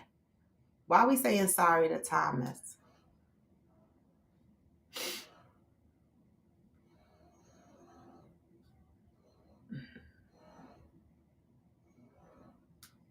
Wait, Thomas said, the only bad pussy I can see is if I fall in and can cry for help. Oh my God. An ultimatum list. Aquanda, you gave up on sex? Listen. I guess. I guess. I'm not manifesting that in my life right now. I'm not. But anyway, y'all, I'm going to move to closure. Today is hump day, and today was question and opinion, aka asshole day, because we all have our opinions.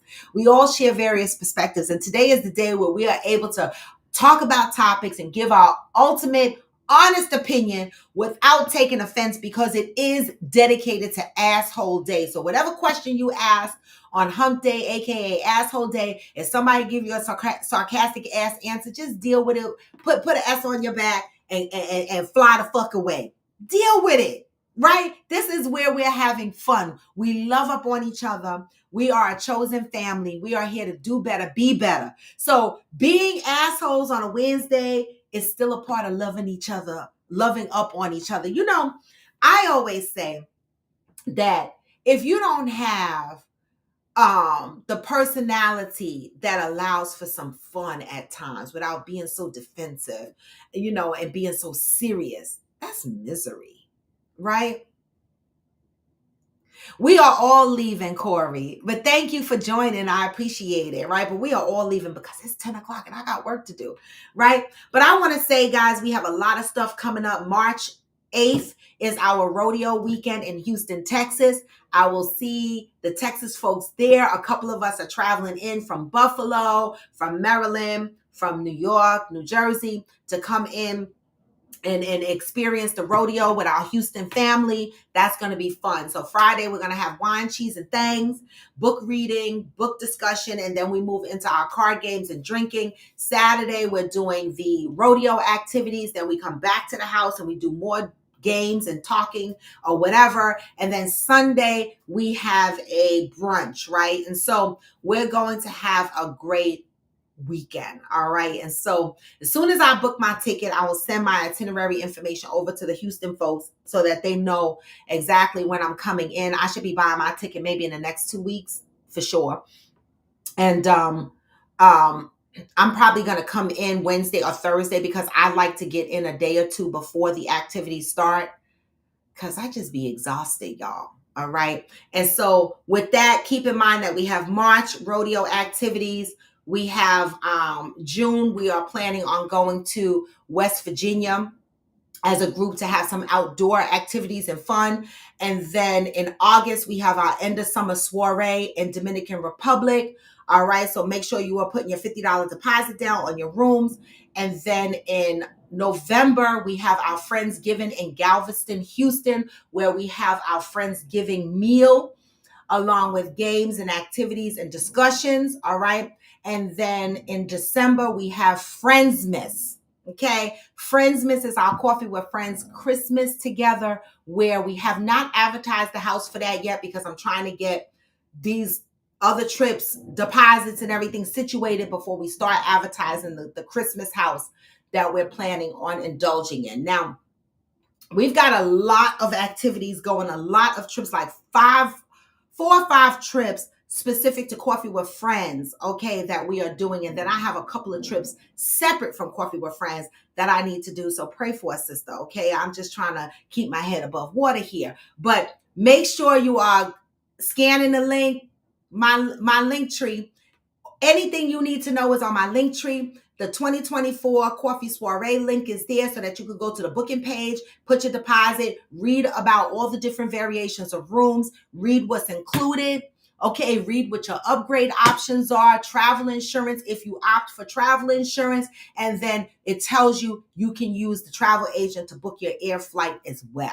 Okay, and so all the information is there. All right, so make sure you are getting your rooms because once the rooms book up, there will be no more rooms. All right, and so the sooner we do it, the better. All right, and so with that, have a beautiful day, y'all. All right, always move in peace and love. This is Coffee with Friends, and I am Raw to the Bone and the Bone TH33.